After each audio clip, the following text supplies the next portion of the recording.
Assalamu alaikum ve rahmetullahi ve berekatuhu. Kaderlik Facebook'taki dünyanın arkadaşları, kıyındaşlarım. Bugün tedbiriye sindersleri iman insanının bəxti 23. sindersimizde en ahırkı dersimiz bu. İman insanının bəxti saadet edilen bunu kitapını sizler bilen birlikte üyünüp tükütümüz canım dostlarım. Bunun için başka bir kitapның haberini bergen idik. Onunla birlikte sizler bilen üyünümüz. Bu kitap cem'i 5 babdan tüzülgen bir kitap. Qarab baqalı 5 bab. Birinci babda biz imanның tarixini öğrendik. İkinci babda tevhid, insanның gayesi. Üçüncü babda nübüvvet, insanның tarixi. Dördüncü babda ahiret, insanның istiqbalıdır. Beşinci babda iman insanның saadeti dedik. 5. babdaki iman insanın saadetinde iman degen nime? İman en çok imkandır. İman ve İslam, iman ve emel.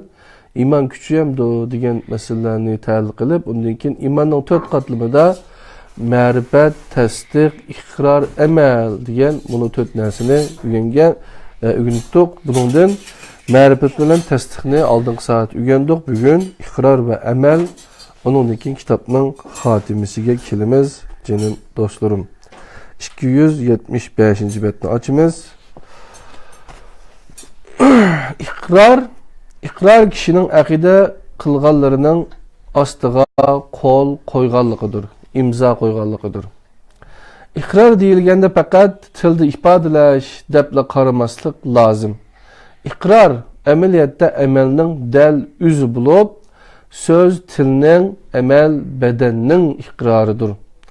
Seleftin bazılar etqandek iqrar fakat kelime-i şehadetni til bilen ifadeleş boğan ve imanni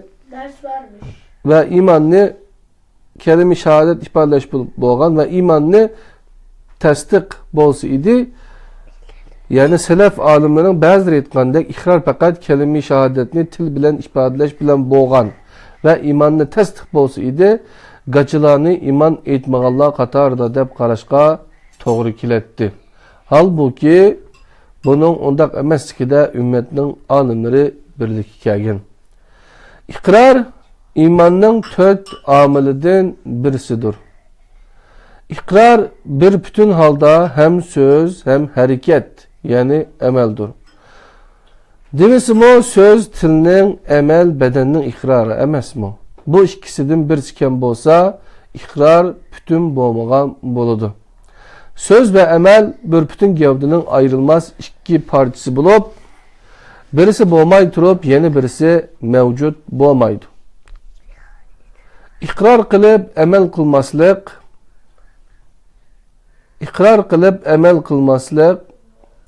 xuddi va'da berip va'dasiga vapa qilmaganlikdir. Bedenmo şehadet eytidu, onun şehadet eytişi tilninkiden farklılık boludu. Bedennin la ilahe deyişi tağutlağa, şirikке, küpurga ve zulümge karşı çıkışı, onun razı bolmaydıganlıqını emeli hareketler bilen ispatlışıdır.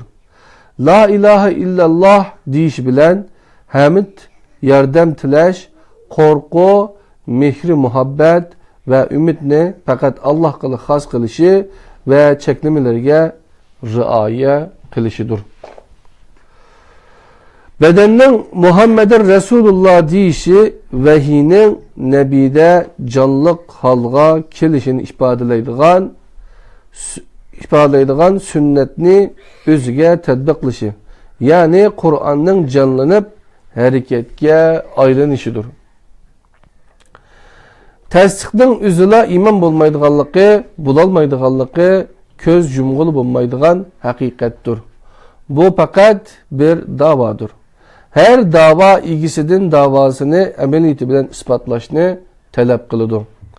Aksici bolganda her qandaq kişi öz meylice bir davanı otturup kuyalaydı, piraven ilahlık davası kılmagan mıydı? Yığınçaqlığında iqrarının ispatı emeldir. Bilim tasdiq ve emelden yoksul halda musulmon bo'lganligini aytish bilan musulmon bo'g'ili bo'ludi deb o'ylab qolgan insonlar tarixda bugungi davrimizdan boshqa davrlarda ko'rilmagan. Asri saodatdagi hammaga ma'lum munofiqlarmi islomning barliq amr farmonlariga rioya qiladi. Lekin ularning dilida kasallik bo'lganlikdan mümin qatoriga kirgizilmagan. Bilim, tasdiq ve emelden yoksul halda musulmon bo'lganligini aytish bilan musulmon bo'g'ili bo'ladi deb o'ylab qolgan insonlar tarixda bugungi davrimizdan boshqa davrlarda ko'rilmagan. Asri saodatdagi hammaga ma'lum munofiqlarmi islomning barliq amr farmonlariga rioya qiladi. Lekin ularning dilida kasallik bo'lganlikdan mu'min qatoriga kirgizilmagan.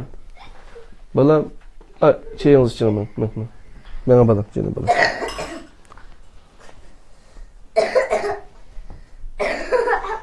Tasdiqsiz iqrar mümkün mü? Bu sualga Kur'an mümkün emas deb cevap vermekte ve bu xil kişilerini münafık deb atmakta.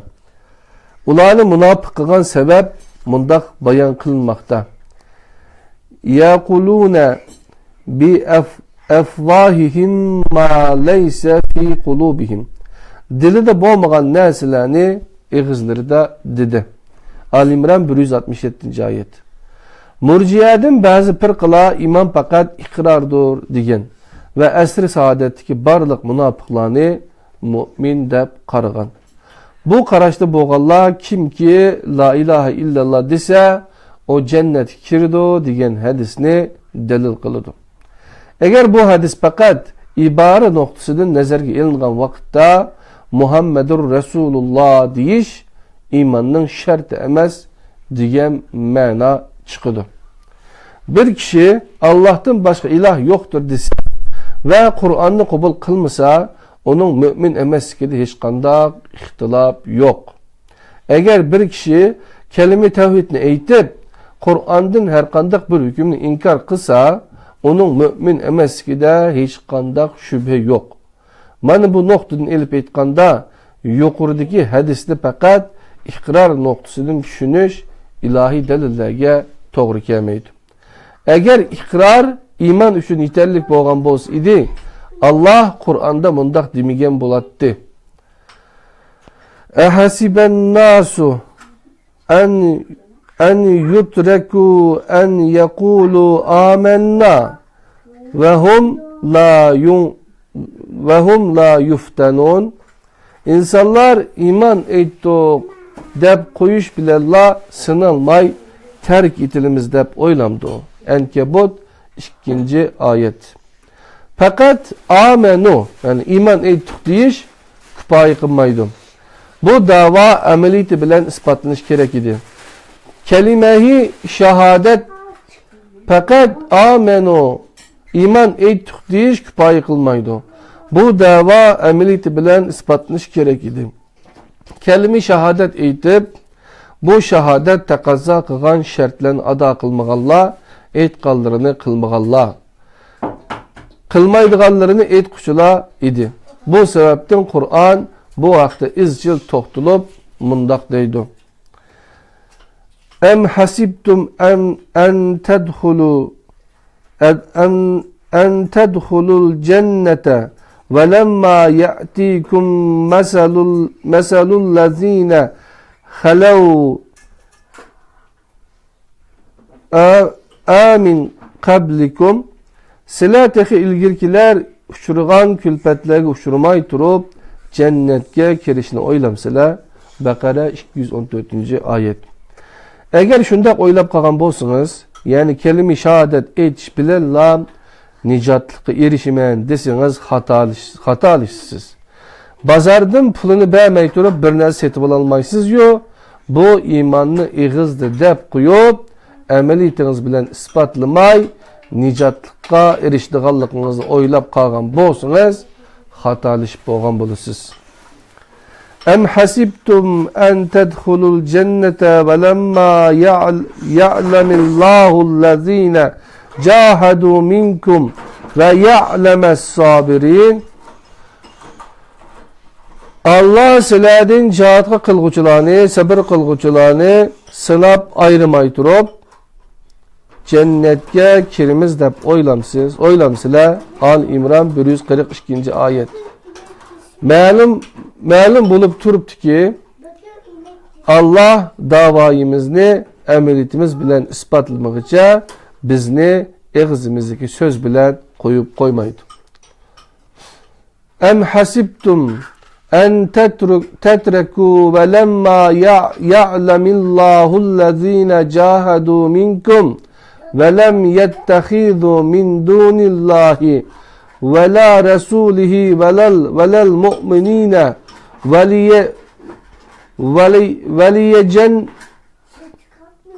velicetten vallahu habirun bima ta'malun.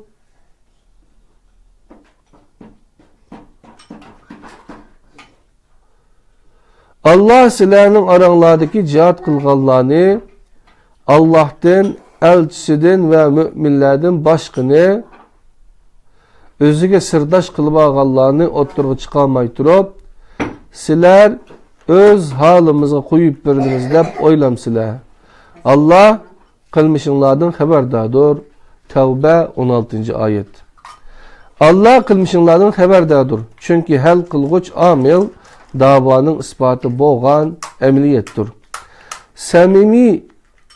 Samimi bilen samimiyetsiz, imanı da rastçıl boğan bilen rastçıl emesle, Kur'an ifadesi bilen pak, napak, fakat emel arkalıkla ayrılıdır. Ma kanallahu liyezerel mu'minine ala ma entum aleyhi hatta yemizel hadise minel tayyib. Allah müminlerini şüphete koyup koymaydı. Pakni napakten ayrıydı. Al İmran 179. ayet. Bu sebepten yukarıdaki ayetinin şu sebep boğan Uhud günüde bazı sahabeler mümin haletinde üyüdün çıktı. Lekin kılmışı ve muamelesi sebebiden yani emeli neticesi de inik münafık sübütüde üyüge kayıtıp gelgen idi. Yığıncaqlığında iman hem ikrar, hem tasdik, hem marifet, hem emeldir. Bu dört amel birbirinin tolukluğucusu bulup her birisi yeni birisinin sebebi ve neticesidir. Mesela tasdiknin sebebi marifet, neticesi ikradır. İkrarın sebebi tasdik, neticesi emeldir. Marifet fikrinin, tasdik kalbinin, ikrar tilinin emelidir. Emel bedeninin imanıdır. Şehit hakikaten bir şahit boğanlık için bu isim bilen atılıdı. Şehit şehadetini fakat tili bilenle keltüymeydi. İmanının dört amilinin hemmisi şehitte özünü aks ettirdi. O bilgen, tasdik kılgan, ikrar kılgan, hakikat için özü igi boğan en kıymetli nersini pida kılıp imanını ispatlıqanlıq üçün Allah'ın vədisiga şahit buludu. İman nimetiga şahit buludu ve şehit deb atalış şerifiga layık buludu. Hem de emel. Emel iman derhinin meyvesidir. Emel müminlik davasının ispatı, vehinin hayatı tatbiqlanışı ve hayat şeklige aylanışıdır. Emel imanni zihin dünyasıga mahkum bo'lgan bir abstraki tushuncha, qalbga mahkum bo'lgan bechora aqida, tilda aytibli kelgan quruq bir shuar bo'lib qolishdan saqlab, ko'zga nur, bilakka kuch, tizg'i mag'dur bo'lib harakat qildirishdir. Emel beden memleketida şeytanның ve nefsinin hakimiyetini ag'dirib tashlab, iman hakimiyetini qo'rg'anligining bir ifadesidir. Emelinin iman bilen bo'lgan münasebet hakkında aldığım paragraflarda ayet ve hadislerge asasen toxtulup ötken idik. İman, emel münasebeti kalam tarixida en köp münazara kılıngan meselelerden biri.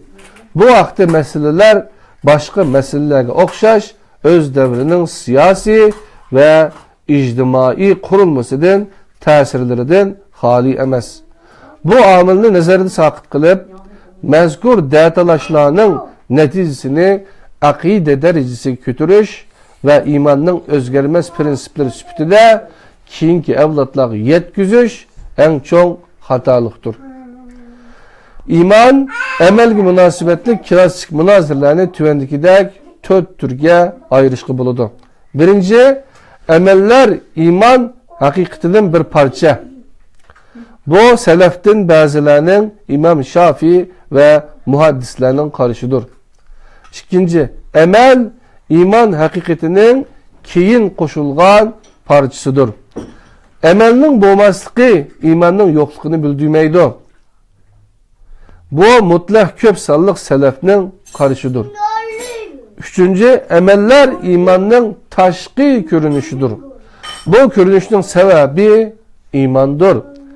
Bunlar imanın mehsuludur.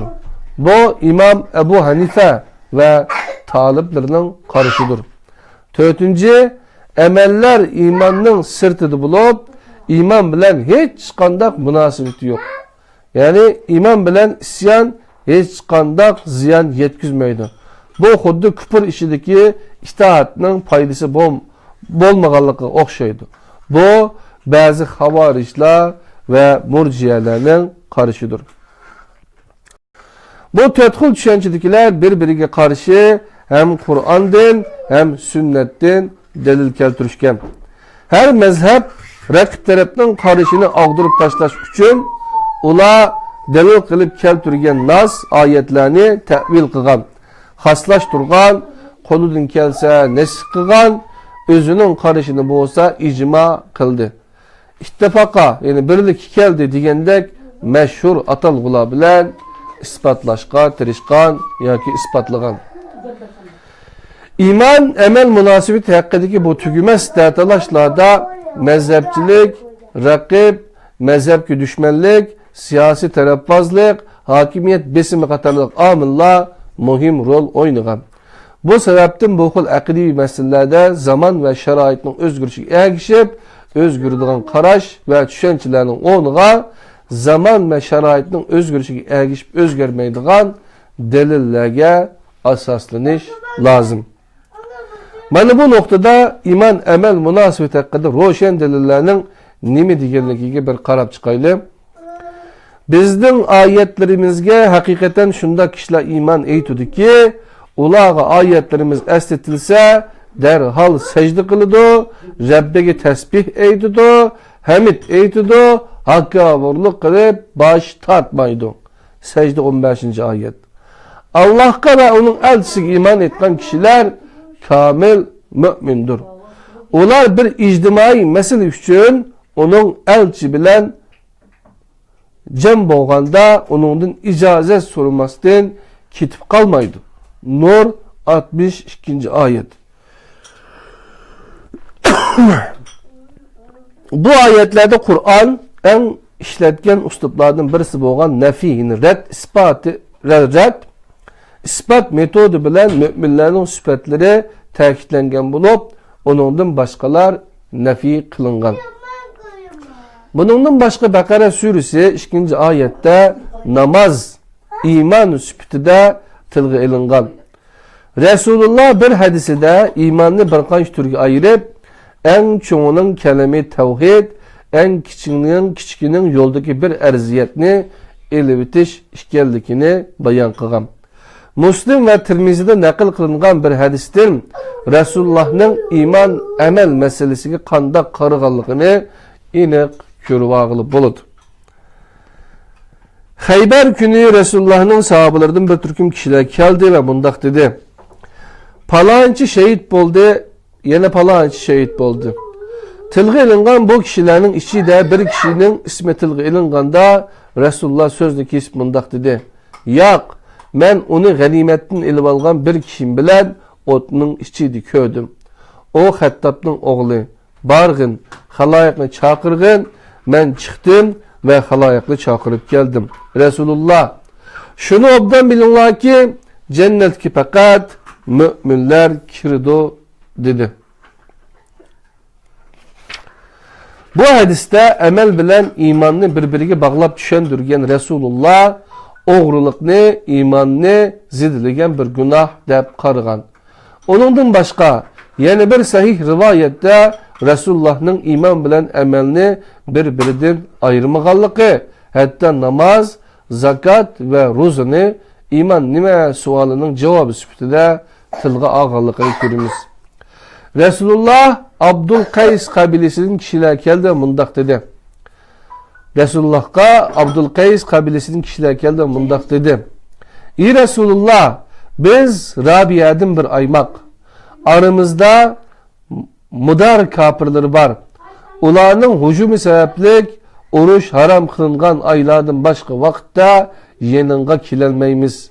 Bizge şundak bir nersini tavsiye kılın ki biz sözümüzge kulak salıdığan kişilerge yetküzeyli ve bu nersiler bizni cennetke ilip basun. Resulullah silerge şu 4 nersini emir kılımen, 4 nersini çekleymen dedim. Resulullah bir Allah'a iman etişini buyurdu ve uladın sila imanның nimiş geldiğini bilemsila dep sorudu. Ula Allah ve Resulü obdan bilidu dedi. Resulullah Allah'tan başka ilahının yok ikenligiga ve Muhammed'nin onun elçisi ikenligiga şehadet eytiş, namaz öteş, zakat veriş, rozu tutuş, humus yani ganimetning 5'ten birini berishtir dedi. Cibril hadiside İslam'ның rükünleri süpütü tilgı ilingan namaz, zakat, rozu okşaş emeller bu hadiste iman nime sualının cevabı süpütüde Resulullah'ın ağızdan verilmekte. Murciye'nin küfür bilen yakşılık tesir kösetmeydi o karışını red kılıdığan bir hadis Müslim'de nakil kılıngan. Abbas bin Abdülmutallib Resulullah'tan sorudu.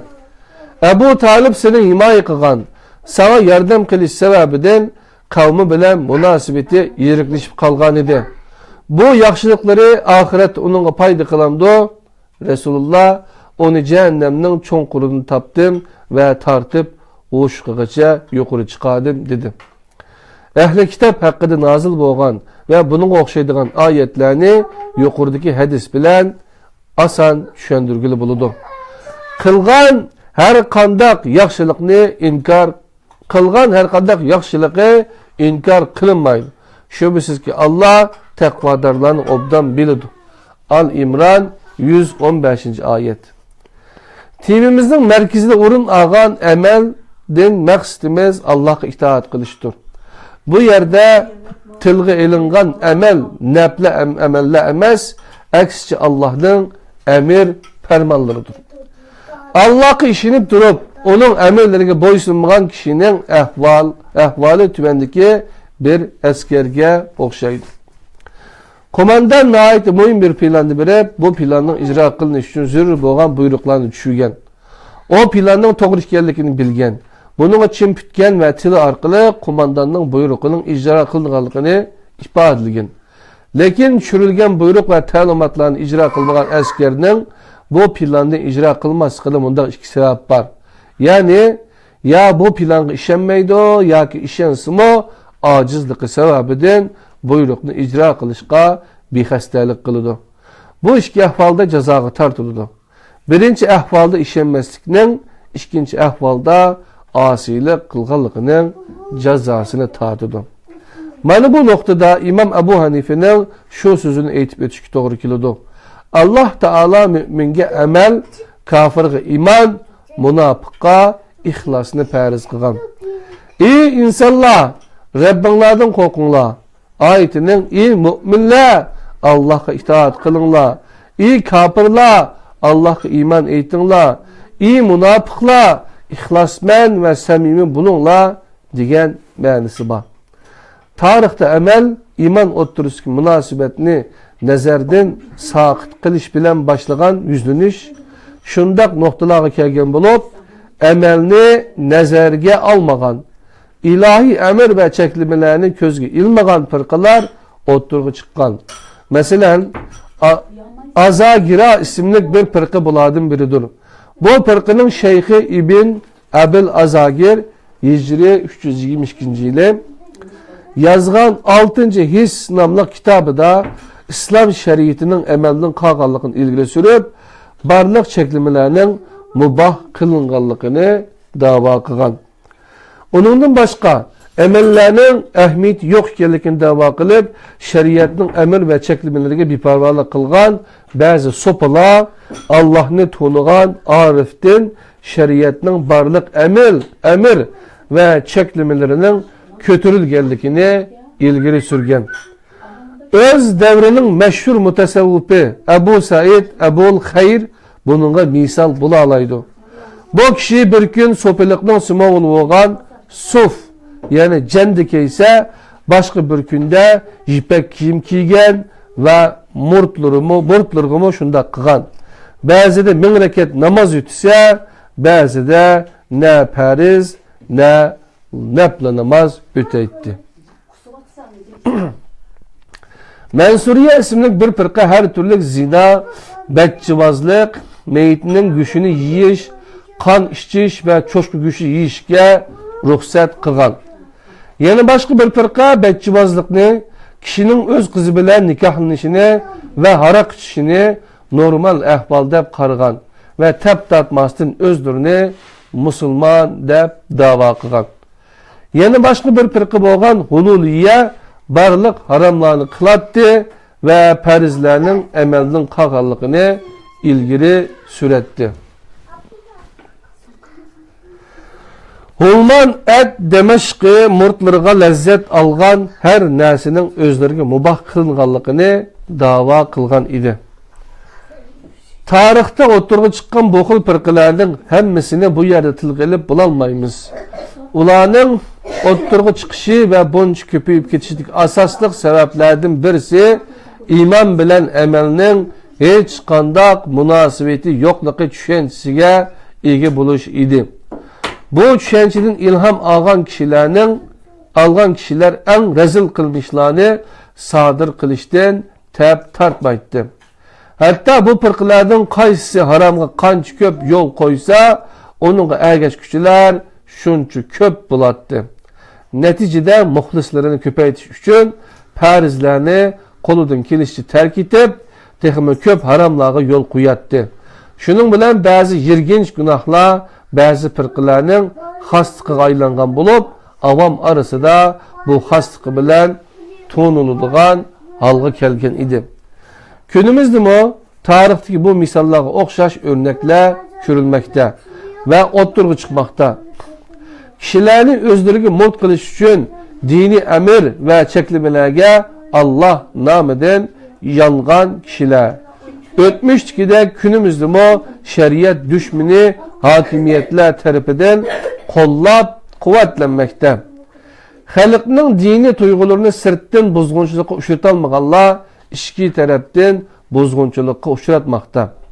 Tesettür perzini real turmuşta emelden kaldırıp namahremler kol tutuşup göz bakışıp tizgi çaplap dini murasim ötküzüvatkan şeyhler ve murtlar bir namazlarını etrafa yığıp kişinin mesthoş kılgıcı esbabla hemraflıkıda keyif sapa kılıp Allah'ın dinini meskili kılıvatkan zamanevi ibahiyeler özüge vahiy kelgenlikini ilan kılgan akılsız kişiler imani ve kemalist işkellikiden pəxrildiğanlıqını qayta ifadeleyen mutasavvıplar. Mana bular yuqori tilgilib o'tgan tarixiy azg'unlikning günümüzdeki varislaridir. Yig'inchoqlaganda iman hem emel, hem marifat, hem tasdiq, hem iqrodir. Bularning her biri imanning farqli omillari bo'lib, bulardan birisini yoki ikkisini ve yoki üçünü yo'qotib qo'ygan kishi imanının tamponliqini yo'qotib qo'ydi. Neticede iman öz rolünü cari kıldırılmaydı. Öz rolünü cari kıldırılmagan iman bo'lmaydi. İman vicdanı mehkum kılıngan bir devirde buningdan ziyonga uchirg'uchi faqat müminlarli bo'lmaydi, bütün insanlık ziyonga uchraydi.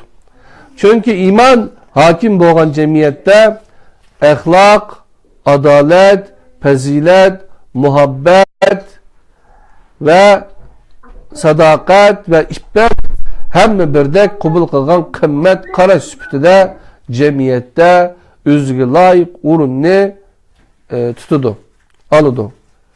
İman hakim bo'lmagan jamiyatda rezillik, nafrat, xiyonat, shaxsiyatchilik ve nohaqchilik yamraydi.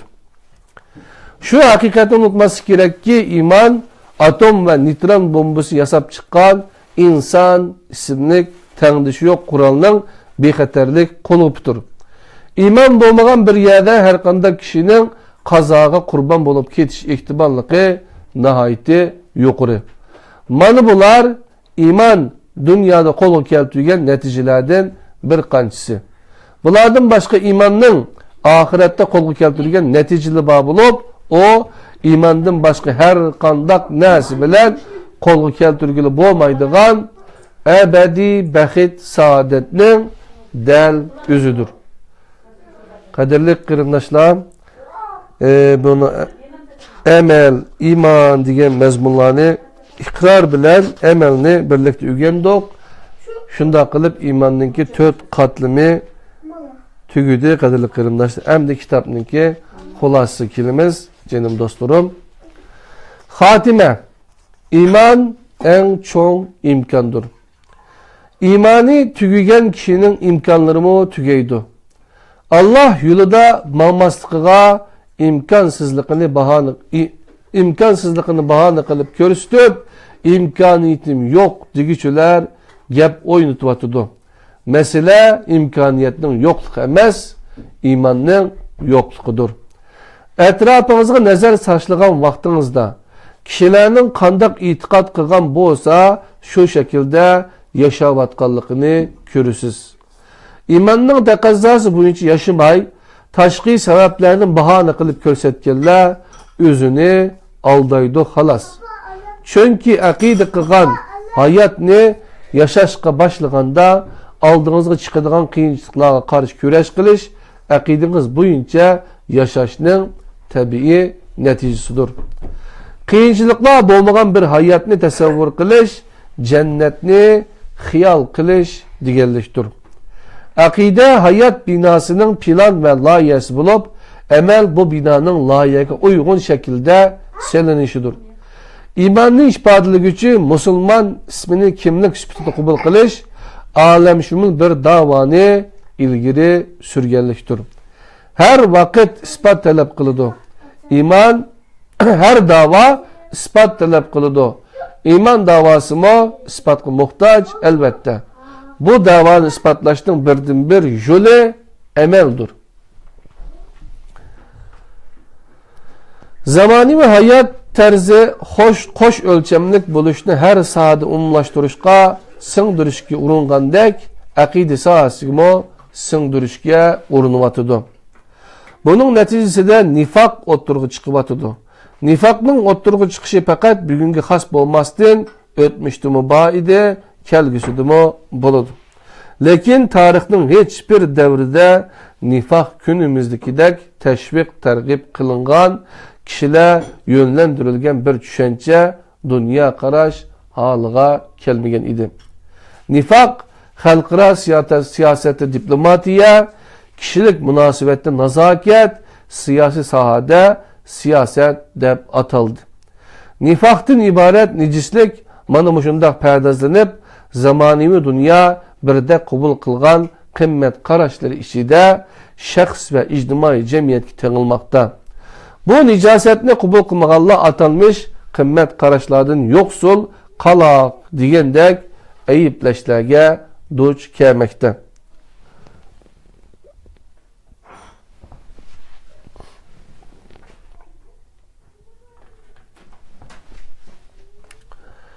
Teşekkürler.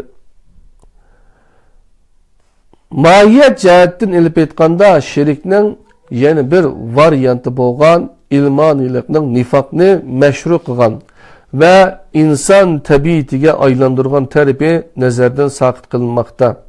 İctimai hayat bilen akidini birini ayırıp taşlagan bu şirk ideologiya öz tabiati mas halda münafıklıkni hayat terzi kılıp kişilerge tanmakta. Hürlük imanның uzukudur. İman taxt koygan bir kalipte esir haletli boğan bolsa, onun o yerde yaşaş imkaniyeti nahayet azdır. İmanның iş harekette özünü aks ettirişi, özünü emel tili arkalık ifadeyelişi, onun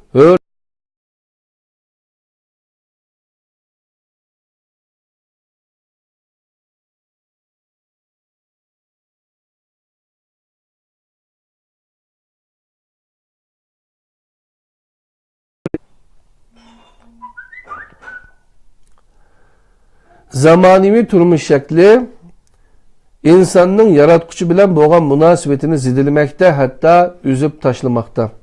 Bu insanın ve insaniyetinin özünü öldürüşüdür. Çünkü öz üzüge yeterlik bolmagan ve hiçbir vakt yeterlik bulalmaydıgan insanın özünü üzüge yeterlik boğan tek mevcudiyetinin nefhası, ruhunu özüde aks ettirmekte. O nefa işi de nefhanın ilgisinin barılık alaylıkları cüz'i miktarda bağdır. Yani eser ilgisi eserde özünü namayan kılmakta. Eserinin vücudka çıkargıcı bilen boğan münasebeti üzüp taşlanganda insan onundan ağan barılık alaylıklarını özünün ve etrafındakilerinin zihniga işletmekte. İman mezkur alaylıklar insan üçün mislisiz birer imkaniyet bulup, bu imkaniyetini insaniyetinin ebedi saadet üçün vasıtıga aylandırgıçıdır. İmandan ibaret yol başlıgıçı bolmasa, bu imkaniyet ebedi ziyan uçuraydı. Ziyan ayınlıdır. İman fakat insanın metafizik ihtiyaçlarını kandırıpla kalmasın, yine fizikilik ihtiyaçlarını kandırış üçün müracaat kılınğan urunun açıkçıdır. Çünkü iman emelinin hareketlendirgücü güçüdür.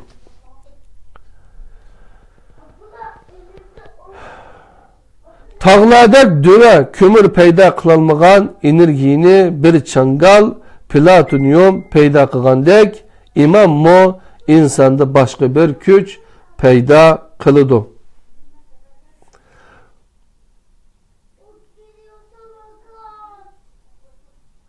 İman mı insanda başka bir güç peyda kılınmaydıgan energiyini oturgu çıkırdı. O bütmez tügümez enerjiye menbesidir. Başka enerjiye menbeleri hareketke aylangan sıra azıydı. İman onun aksice hareketke aylangan sıra köpüydü. Günümüzde palçılık, süpsüpçülük, borç, astronomiya katarlıklar ilkiden imani tartıbilingan yaş evlatlarının koluğa din süpütüde tutkuzulmakta. Ahirette imanni haddiden ziyade sopalık deb qarab qalgan zamani butperestler ilkideki taratqu vasıtaları arqılıq batıl tenasu neziriyesini singdirishga urinmoqda. Bu arqılıq imanını acizlaştırmakçı buluvatıdı. İmanның acizleşişi fakat kişinin içki dünyasındaki tinchlikni buzg'unchiga uchirtib qolmasdan ijtimoiy jamiyatning xotirjamligini buzmoqda. Özü bilen ziddiyatga to'lgan shaxslardan tashkil topgan jamiyatda ijtimoiy xotirjamlikni vujudga keltirish faqat kishilarning moddiy farovonligini yuqori ko'tarish bilanla qo'lga kelmaydi. Ma'naviy huzurdan yo'qsin moddiy farovonlikning xotirjamlikdan ziyoda xotirjamsizlik, bearamlik, axloqsizlik va qanoatsizlikni keltirib chiqarayotganligi hammaga ayon. Davrimizdagi farovonlik saviyasi yuqori jamiyatlar buning shahodatidir. Ahvol mushundaq ekan, moddiy farovonlikka erishalmagan sharq ellarida imanni buzg'unchilikqa uchratishning natijasining texmi egir akıbetler elip keladiganligi ihtimaldan xoli emas. Tavhid İslam aqidasining asosidir. Tavhidni bir dunyo qarash, hayot falsafasi, turmush shakli, tushuncha nuqtasi, xulos kalam mavjud bo'lish maqsadi deb tushunib, uni hayotning har sohasiga hokim qilish muvahhid bir mu'minning vazifasidir. Shaxsiy, ijtimoiy, siyosiy, iqtisodiy, madaniyat, ta'lim, tarbiya qatorliq barliq sohada tavhidni hokim qilishning birinchi sharti to'g'ri bo'lgan aqidaga ega bo'lishdir. Aqidaning to'g'ri bo'lishining birinchi va birdan bir sharti uni o'rganadigan manbaning to'g'ri va ishonchlik bo'lishidir. O manba bo'lsa-mu dal vahiydir, Qur'ondir. Qur'on imanning nazariy sünnet tatbiqi manbasidir. Yani Qur'on aqidaning sünnet amalning ölçümüdür. Her ikisi birlikte iman binasını vücudga chiqaradi. Yurtimizni ishg'ol qilib, yer asti, yer üstü boyligimizda talon qilishi bizni ansirətməsi kerak. Eğer dillar işgaliyetke, imanlar buzgunçulukka ve burmulanışka uçurmagan bolsala, gün kilidu, devir özgürüdü, yokutup koyganlarını qaytırıp ağılı, çıkıp taşlanganlarının onuğa teximo yaxşısını berpa kılgılı buludu. Lekin kalpler işgal kılıngan, imanlar buzgunçulukka ve burmulanışka uçurgan bolsa, mana bu en çok xatardır. Bu reallıkni bilip yetken zalimlarning armiya kural yaraktan ziyade imandan bekrak qo'rqidi. Rabbim hükümranlık gücü yok imandan, imansız hükümranlıktan panah tilab sana sığındım.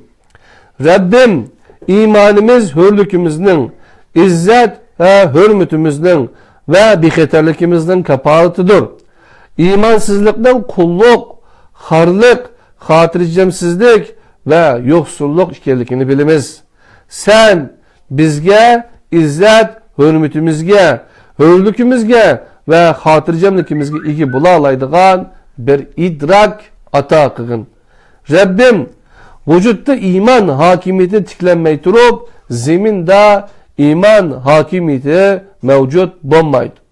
Belki şeytan hakimiyeti ağdırıp taşlanmazdan, yurtumuzda şeytanın hakimiyetini ağdırıp taşlığılı bulmaydı. Şəxstin ümmet hasıl kılış yolu da imanın hakimiyetini tiklep, şeytanın hakimiyetini yer bilen yeksan kıgıdak köç ata kıgın. Rabbim tevhid akidisi zidilense, ümmetinin birlikiga dez ketidu.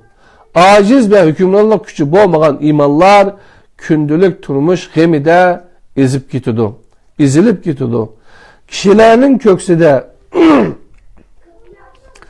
atom enerjisinden üstün turduğan bir güçünü elip yürgenlikini his kılmasın dep, tenterbiye, sanat, muzika, bilim, teknika ve başka nesile hatta din bilen bihotlaştırılmakta.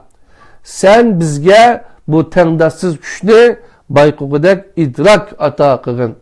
Rabbim imanımızın, nefsimizin ve kündülük turmuştaki kıyınçlıklarımızın aldıda kargı okşaş eritip etmegin. Nefsimizni ve meselemizin imanımızın ilkige bergin ki imanımız bulanı yansın.